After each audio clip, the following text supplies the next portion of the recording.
오늘 하루 화제가 된 뉴스를 모아 전해드리는 픽뉴스 시간입니다. 이상훈 기자 나왔습니다. 어서 오십시오.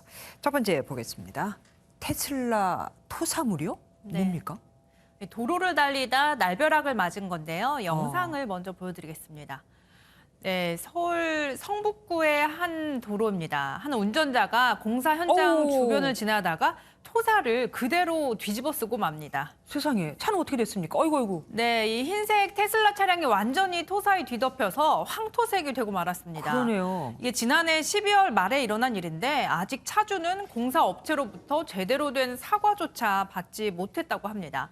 앞서 지난해 6월 광주에서 철거 중인 건물이 도로 쪽으로 무너져서 9명이 사망한 사건이 있었는데 인도나 차도 옆 공사 현장에서 안전 불감증이 팽배한 건 아닌지 되짚어 봐야겠습니다. 그러게요. 지난해 사고가 아직도 생생한데 네.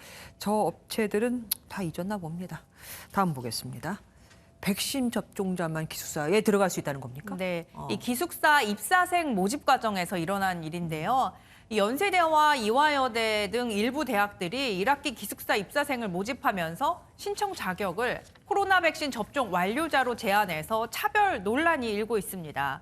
학생들은 개인의 자유권과 주거권, 학습권을 명백히 침해하는 행위라고 반발하고 있고 학교 측은 확진자 폭증 사태를 고려할 수밖에 없다는 것이 입장입니다. 확진자가 이렇게 폭증하고 있으니 참 양쪽 입장 다 이해는 됩니다.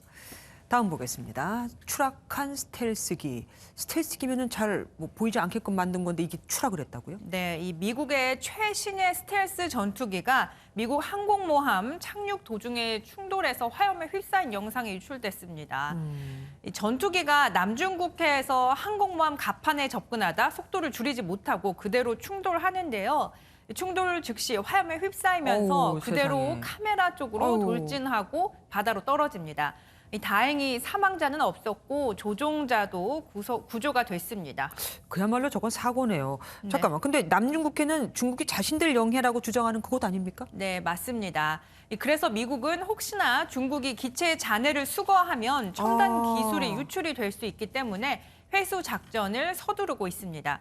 이 대당 1억 달러, 우리 돈으로 1,200억 원에 달하는 이 전투기의 손실도 문제지만 수개월이 걸리는 인양 작업이 미 항모 전단이 남중국해에 장기간 머물면 미중 군사 충돌의 우려도 커질 수 있어서 양측의 신경이 곤두선 상태입니다. 영유권은 어디나 다 민감한 사안이죠.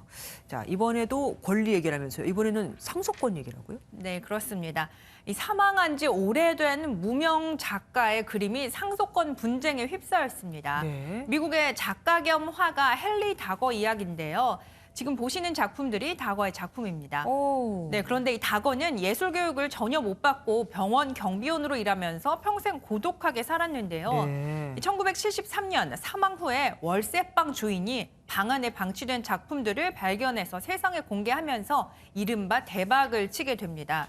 2014년에 경매에서는 사파 한 장이 우리 돈 8억 9천만 원에 팔리기도 했습니다. 와, 그럼 그 경매 판매금은 누가 갖고 갔습니까? 네, 바로 그게 문제입니다. 이 다거는 8살 때 고아원에 맡겨졌고 친척과 왕래도 없었는데요. 이 사후에 주목을 받자 상속권을 주장하는 친척들이 50여 명이나 나타났습니다. 없던 친척이 나타났군요. 네.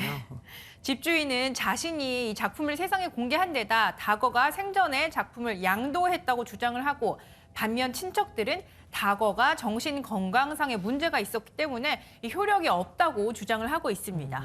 만약에 저런 일이 한국에서 이 땅에서 일어났다. 그럼 어떻게 될까요? 네, 어떨지 변호사에게 물어봤는데요. 이 상속 회복 청구권은 상속권의 침해 행위가 있은 날로부터 10년을 경과를 하면 소멸하기 때문에 이미 1973년 사망한 다거의 작품에 대해서 친척들에게 상속권이 돌아갈 확률은 희박하다고 합니다.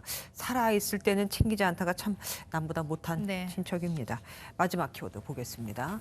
정맥으로 비행기를 탄다. 우리 이렇게 손에 있는 그런 정맥 말씀하시는 네, 겁니까? 맞습니다. 이 비행기에 탑승하기 직전에는 항공사 직원에게 탑승권과 여권을 보여주잖아요. 맞아요. 그런데 오늘부터는 김포공항에서 대한항공 국내선으로 출발을 할 땐 사전에 등록한 이 손바닥 정맥 정보만 있으면 탑승권 없이도 비행기를 탈 수 있다고 합니다. 이것 또한 민감한 개인정보 아니겠습니까? 네. 거부안이 도 있을 것 같은데 또 한편으로는 굉장히 편리할 것 같기도 하고 말이죠. 여기까지 듣겠습니다. 이상훈 기자와 함께했습니다. 고맙습니다.